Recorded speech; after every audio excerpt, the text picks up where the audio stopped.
ನಮಗೂ ಗೊತ್ತಿರಲಿಲ್ಲ ಈ ಜಗತ್ತಿಲ್ಲಿ ಇದೆ ಅಂತ ಹೇಳಿ. ಇಡೀ ಬೆಂಗಳೂರಿನ ಎಲ್ಲ ಕಸವನ್ನ, ಬಾಟ್ಲುಗಳನ್ನ, ಪ್ಲಾಸ್ಟಿಕ್ಗಳನ್ನ ಇಲ್ಲಿ ತರ್ತಾರೆ.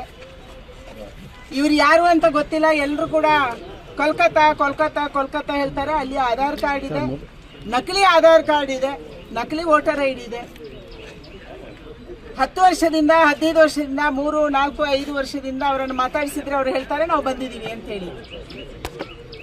ಇಲ್ಲಿ ಯಾರೋ ಒಬ್ರು ಇವರನ್ನ ಸಂಭಾಳಿಸುವವರು ಇದ್ದಾರೆ ಅಂತ ಹೇಳ್ತಾರೆ, ಟೀಕೆದಾರ್ ಇದ್ದಾರೆ ಅಂತ ಹೇಳಿ. ಅದು ಎಲ್ಲರೂ ಕೂಡ ಇಲ್ಲೀಗಲ್ ಆಗಿ ಇಲ್ಲಿ ವಾಸ ಮಾಡ್ತಿದ್ದಾರೆ. ಇವರು ನಮ್ಮ ದೇಶದವರು ಅಲ್ಲ ಅಂತ ಸಹಜವಾಗಿ ಅನಿಸುತ್ತೆ. ಅದಕ್ಕಾಗಿ BBMP ಅವರು ಇಲ್ಲಿ ಕಸ ಆಗಕ್ಕೆ ಹೇಗೆ ಬಿಟ್ರು? ಕಸದ ಒಂದು ದೊಡ್ಡ ಗುಡ್ಡಗಳೇ ಇಲ್ಲಿ ಸೃಷ್ಟಿಯಾಗಿದ್ದಾವೆ. ಪ್ಲಾಸ್ಟಿಕ್ನ ಗುಡ್ಡನೇ ಸೃಷ್ಟಿಯಾಗಿದೆ.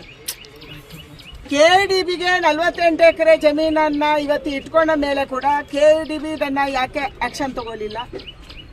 BBMP ಅವರು ಇಷ್ಟೊಂದು ದೊಡ್ಡ ಪ್ರಮಾಣದ ಕಸ ಇಲ್ಲಿ ಬರ್ತಾ ಇದ್ರು ಕೂಡ ಅವರ ಆಕ್ಷನ್ ಯಾಕೆ ತಗೊಂಡಿಲ್ಲ? ಹೈಕೋರ್ಟ್ ಬಹಳ ಸ್ಪಷ್ಟವಾಗಿ ಹೇಳಿದೆ, ಓಪನ್ ಜಾಗದಲ್ಲಿ ಕಸ ಹಾಕಬಾರ್ದು, ಸುಡಬಾರ್ದು ಅಂತ. ಇಲ್ಲಿ ಸುಡ್ತಾ ಇದ್ದಾರೆ, ವೈರ್ಗಳನ್ನು ಸುಡ್ತಾ ಇದ್ದಾರೆ. ಅದರಿಂದ ಅದರ ಒಳಗಿರುವಂತ ಕಾಪರ್ ಅನ್ನು ತೆಗಿತಾ ಇದ್ದಾರೆ, ಪ್ಲಾಸ್ಟಿಕ್ ಅನ್ನು ತಂದು ಹಾಕೊಂಡಿದ್ದಾರೆ.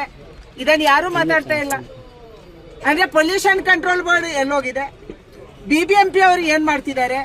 ಪೊಲೀಸರು ಇಷ್ಟೊಂದು ಇಲ್ಲಿಗಲ್ ಕೂಡ ಇಲ್ಲಿ ಇದ್ರು ಕೂಡ ಏನ್ ಮಾಡ್ತಿದ್ದಾರೆ? ನಮ್ಮ ರಾಜ್ಯದಲ್ಲಿ ಒಬ್ರೂ ಇಲ್ಲ ಇಲ್ಲಿಗಲು, ಎಲ್ಲ ಚೆನ್ನಾಗಿದ್ದಾರೆ ಅಂತ ಹೇಳಿ ನಮ್ಮ ಮುಖ್ಯಮಂತ್ರಿಗಳು ಭಾಷಣ ಮಾಡ್ತಿದ್ದಾರೆ. ಅದೇ ಮುಖ್ಯಮಂತ್ರಿಗಳು, ಉಪಮುಖ್ಯಮಂತ್ರಿಗಳು, ಸರ್ಕಾರ ಇಲ್ಲಿ ಬಂದು ನೋಡ್ಬೇಕು, ಯಥಾಸ್ಥಿತಿ ಏನು ಅಂತ ಗೊತ್ತಾಗುತ್ತೆ. ನಾನು ತಕ್ಷಣ ಪೊಲೀಸರಿಗೆ, ನಾನು DGಗೆ, ಬೆಂಗಳೂರಿನ ಕಮಿಷನರ್ಗೆ ಪತ್ರ ಬರೆಯೋಳಿದ್ದೀನಿ. ಇವ್ರು ಯಾರು ಇಲ್ಲಿ ಇದ್ದಾರೆ, ಎಷ್ಟು ಕುಟುಂಬಗಳಿದ್ದಾವೆ, ಇವರ ಬಗ್ಗೆ ಎನ್ಕ್ವೈರಿ ಆಗಬೇಕು. ಆಯಾ ಸಂಬಂಧಪಟ್ಟಂತ ರಾಜ್ಯದ ಸರ್ಕಾರಕ್ಕೆ ಇದನ್ನು ಕಳಿಸಬೇಕು.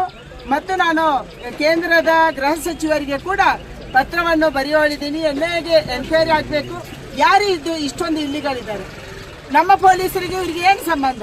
ಎಷ್ಟು ಹಫ್ತಾ ಯಾರ್ಯಾರಿಗೆ ಬರ್ತಾ ಇದೆ ಇವರ ಕೆಲಸದಿಂದ? ಸುಮ್ಮನೆ ಬಿಡಲ್ಲ. BBMP ಅವರು ಸುಮ್ಮನೆ ಬಿಡ್ತಾರಾ? ಪೊಲೀಸರು ಇವರನ್ನು ಸುಮ್ಮನೆ ಬಿಡ್ತಾರಾ? ಯಾರಿಗೆ ಎಷ್ಟು ಹಫ್ತಾ ಹೋಗುತ್ತೆ ಅನ್ನುವಂಥದ್ದು ಕೂಡ ಇವತ್ತು ಎನ್ಕ್ವೈರಿ ಆಗಬೇಕಾಗಿದೆ. ಅದಕ್ಕೆ ಕಮಿಷನರ್ಗೆ ನಾನು ಇವತ್ತೇ ದಾಖಲಾತಿ ಎಲ್ಲವೂ ಕೂಡ ಇದು ವೆಸ್ಟ್ ಬೆಂಗಾಲಿದ್ದು. ಯಾವುದೋ ಒಂದು ಊರನ್ನು ಮಾತ್ರ ತೋರಿಸ್ತಾ ಇದೆ, ನಾದಿಯಾ ಅಂತ ಹೇಳುವ ಅನ್ನುವಂಥ ಊರನ್ನ, ಲಕ್ಷ್ಮೀಪುರ ಅನ್ನುವಂಥ ಊರನ್ನ ತೋರಿಸ್ತಾ ಇದೆ. ಅಂದ್ರೆ ಆಧಾರ್ ಕಾರ್ಡ್ ಅನ್ನು ನೋಡಿದ್ರೆ ಗೊತ್ತಾಗುತ್ತೆ ಇದು ಡೂಪ್ಲಿಕೇಟ್ ಮಾಡ್ಕೊಂಡಿರೋದು, ಪ್ರಿಂಟ್ ಹಾಕಿಸ್ಕೊಂಡಿರೋದು ಅಂತ ಗೊತ್ತಾಗುತ್ತೆ.